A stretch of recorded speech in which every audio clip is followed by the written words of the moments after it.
今天来做一碗超简单又好吃的他人牛肉冻。首先，把3颗鸡蛋打散备用，不用完全混合，主要是要让蛋液保留层次感。今天使用是在全联社买回来的特价牛肉梅花肉片，在平底锅中放入一点点油，在热锅热油的状态之下，将肉片入锅炒开。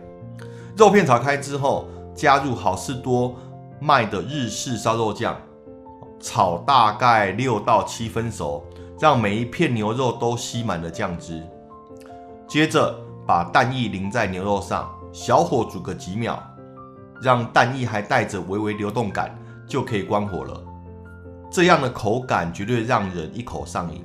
最后将煮好的牛肉跟蛋液淋在白饭上面，一碗暖心又满足的牛肉他人冻就完成了。